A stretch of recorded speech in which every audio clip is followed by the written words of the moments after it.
Hi hello welcome to AKS news zone. ఈ video పూర్తిగా చూసి మీకు నచ్చినట్లయితే మరిన్ని మూవీ అప్డేట్స్ కోసం లైక్ చేసి సబ్స్క్రైబ్ కూడా చేయండి. ఇక పుష్ప 2 మూవీ సెన్సేషనల్ కలెక్షన్స్తో అన్ని చోట్ల ఊచకోతకు వస్తుంది.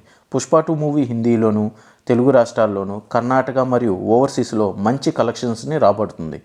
అన్ని చోట్ల మంచి కలెక్షన్స్ రాబడుతున్న ఈ మూవీ కేరళ మరియు తమిళనాడులో అనుకున్నంతగా కలెక్షన్స్ రావటం లేదు. కేరళలో ఇప్పటి వరకు 16 కోట్ల వరకు గ్రాస్ని అందుకోగా 7.5 కోట్ల వరకు షేర్ని మాత్రమే కలెక్ట్ చేసింది. కేరళలో ఈ మూవీ యొక్క బిజినెస్ 20 కోట్ల వరకు జరిగింది. ఈ సినిమా ఇంకా 12 కోట్ల వరకు షేర్ని కలెక్ట్ చేయాలి. ఇకపోతే తమిళనాడు ఏరియాలో మొత్తం 52 కోట్ల వరకు బిజినెస్ జరిగింది. ఇప్పటి వరకు ఈ మూవీ తమిళనాడులో 62 కోట్ల వరకు గ్రాస్ని, 28 కోట్ల వరకు షేర్ని మాత్రమే కలెక్ట్ చేసింది. ఈ సినిమా తమిళనాడులో హిట్ అవ్వాలంటే ఇంకా 24 కోట్ల వరకు షేర్ని కలెక్ట్ చేయాలి. పుష్ప 2 మూవీకి ఈ రెండు ఏరియాలో రికవరీ కొంచెం కష్టమే అని చెప్పాలి. పుష్ప 2 మూవీ తమిళనాడు మరియు కేరళలో ఎంతవరకు కలెక్ట్ చేయొచ్చు అనుకుంటున్నారో కామెంట్ చేయండి. Thanks for watching.